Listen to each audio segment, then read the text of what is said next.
अस्सलाम वालेकुम नाज़रीन, मेरा नाम है फराज अहमद और आप देख रहे हैं जियो डिजिटल। और बात करेंगे मौजूदा सूरत हाल के हवाले से, जिसमें मोदी का भारत बना रहा है जंग का समा, लेकिन पाकिस्तान भी है पूरी तरह से तैयार। लाइन ऑफ कंट्रोल पर भारतीय फौज ने बिला इख्तियार फायरिंग की, लेकिन पाक फौज ने भी की भरपूर जवाबी कार्रवाई। लाइन ऑफ कंट्रोल पर भारतीय जारियत के बाद राफेल तैयारों को भी पाक फ़िज़ाइया ने किया 9-2-11। सरहद पर मोदी अहम मीटिंग्स में मसरूफ़ है और भारतीय फौज को तैयार रहने का कह दिया गया है। तो हमारे वज़ीर दिफ़ा ख्वाजा आसिफ का भी ये कहना है कि किसी को भी शक नहीं होना चाहिए और भारत को हम भरपूर जवाब दे सकते हैं और देंगे। ख्वाजा आसिफ ने यह भी खदशा जाहिर किया है कि जैसे जैसे वक्त गुजर रहा है हमले के खतरात बढ़ते जा रहे हैं। मुसल्लह फ़ौज भारत को मुंह तोड़ जवाब देने के लिए पूरी तरह से तैयार हैं।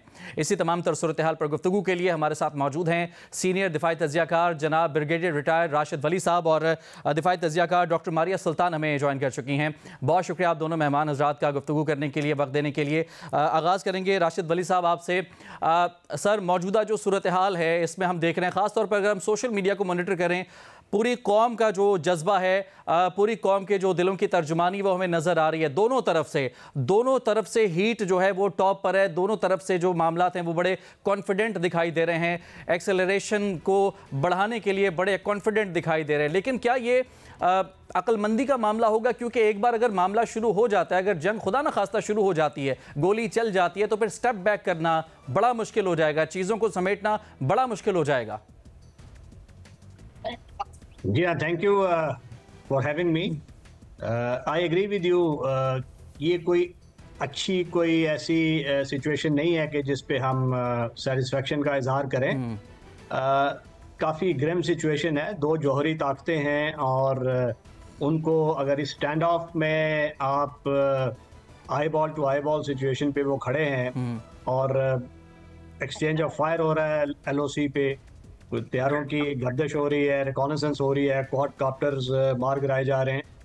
और भारतीय मीडिया ख़ास तौर पर ऐसा लग रहा है कि ऐसे बयानिए की वो नरगे में आ चुका है कि अब उस बयानिए से निकलना उनके लिए मुश्किल है और अपनी हुकूमत को भी वो धकेल के उस नहज पे ले आए हैं कि अब वो लगता है कि कोई ना कोई एडवेंचर की तरफ जाएंगे।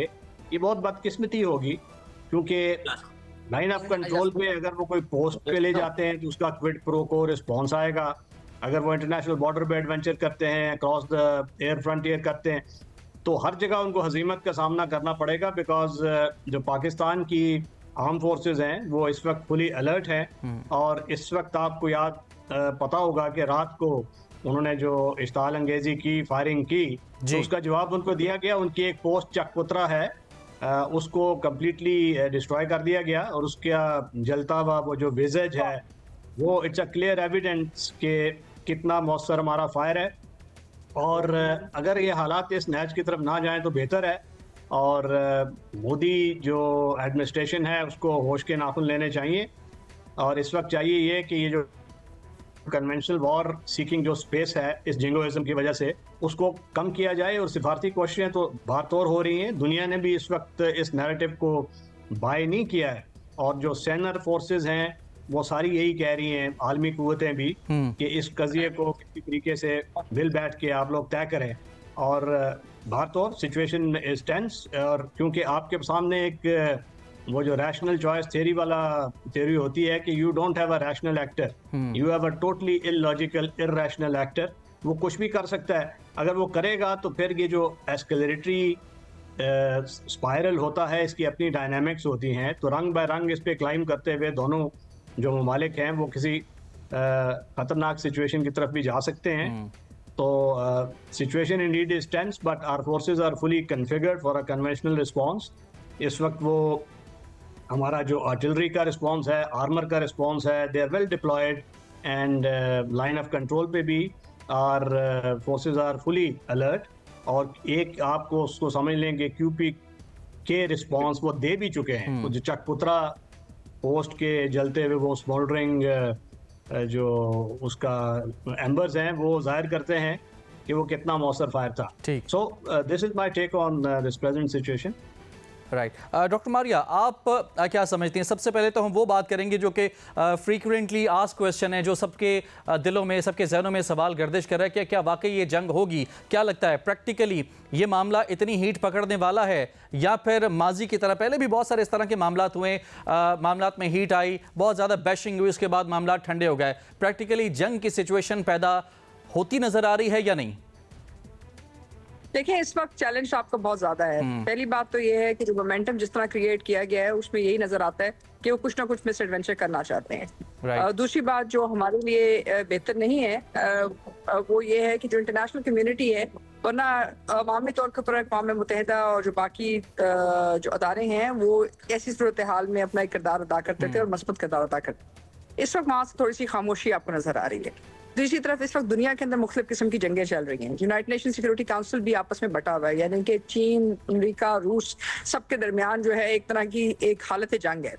और जो आपका बहरे अरब के अंदर भी आप देख रहे हैं कि जहाँ हुतीस के साथ अमेरिका की और बाकी जो जंगें चल रही हैं, उससे सूरत हाल जो नजर आ रही है वो ये है कि इस वक्त कोई इंटरनेशनल सिस्टम को मॉनिटर करने में, रोकने के लिए वो सिस्टम, वो फोकस मौजूद नहीं है। हर किसी की अपनी अपनी सफेज की जंग चल रही है। अब ऐसी सूरत हाल में जाहिर है पाकिस्तान को अपने दफा करना जरूरी है, और ऐसी सूरत हाल का जो है एक तरह से हिंदुस्तान जो है उसका फायदा उठाना चाह रहा है। और यही वजह है कि मोदी जो हुकूमत है उनका ख्याल था कि शायद दहशतगर्दी का बयानिया बनाकर वो शायद पाकिस्तान के ऊपर किसी किस्म की जो है चारजोही कर सकेंगे, लेकिन जाहिर है उसका जो रद्द अमल आया है वो उसके लिए तैयार नहीं थे। ना तो पाकिस्तानी मीडिया की तरफ से जहां आपने उनके हकायक के ऊपर से पर्दा उठाया है, और ना ही आपकी जो मिलिट्री रिस्पॉन्स है उसकी तरफ से। रही बात आपकी प्रिसिशन गाइडेड म्यूनिशंस की, तो ये बात शायद हिंदुस्तान को अच्छी तरह समझने की जरूरत है कि पाकिस्तान आर्मी या पाकिस्तान आर्म फोर्सेस कोई आर्म फोर्सेस नहीं है। ये एक ऐसी फोर्सेस हैं जो तकरीबन 20 साल से हालत जंग में नहीं है और हैं, और ऐसी इस सूरत हाल में बैटल हार्डन्ड है। इसलिए जो आपको प्रेशर्स हैं वो आप समझते भी हैं और आप कर भी सकते हैं। असल बात यह है कि जो ब्रिगेडियर राशिद साहब ने कही वो ये है कि दोनों ताकतें जोरी ताकतें हैं।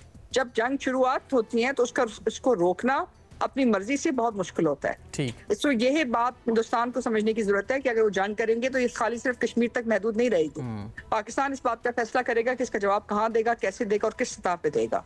और ऐसी सूरत हाल में जो कुछ भी हो सकता है उसके अंदर जो जंग के अखराजात हैं वो हिंदुस्तान की हुकूमत के ऊपर भी, हिंदुस्तान के ऊपर भी आएंगे, और वो तमाम जो लाखों अरबों डॉलर की जो इन्वेस्टमेंट्स हुई हैं हिंदुस्तान के अंदर वो भी डूब जाएंगे, क्योंकि मिसाइल जो है वो रिस्क के साथ आते हैं, और जब रिस्क होते हैं तो जाहिर है उससे फिर ग्लोबल सिक्योरिटी और इनसिक्योरिटी दोनों चीजों पे इम्पैक्ट। ये वो चीज है जो नहीं करना चाह रही। यही वजह है कि वो बार बार बयानियां दे रहे हैं टेररिज्म का। यही वजह है कि वो बार बार दुनिया को ये बताने की कोशिश कर रहे हैं कि एक छोटी सी जंग है, लेकिन हमारी जो उन तक वजाहत है वो यही है कि ये जंग छोटी या महदूद सिर्फ उसी सूरत में हो सकती है अगर पाकिस्तान चाहेगा।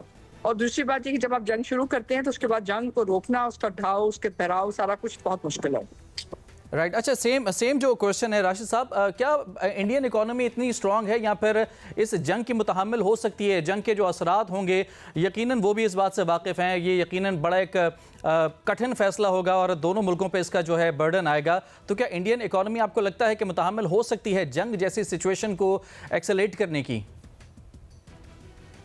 देखिए, मेरा नहीं ख्याल कि वो मुतहम्मिल हो सकती है, बिकॉज अगर हमें नुकसान होगा तो भारत एक बड़ी मईशत है, उसके ज़्यादा स्टेक्स हैं और उनका जो नुकसान होगा उसका मैग्नीट्यूड ज़्यादा होगा। और अगर कोई ट्रैवल एडवाइजरी इशू हो जाती है, ऑलरेडी उनकी जो ओवरफ्लाइट रूट्स हैं वो पाकिस्तान ने उस पर पाबंदी लगा दी है। अब वो जो लॉसेस उनको होंगे, उसके बाद जो इन्वेस्टर कॉन्फिडेंस मजरूह होगा और एडवाइजरी अगर जली जाती है, इंश्योरेंस कॉस्ट में इजाफा होगा, तो वो सारी कॉस्ट ऑफ बिजनेस में ऐड होगा और वो मेरा ख्याल है कि भारत को बहुत ज़्यादा हिट करेगा।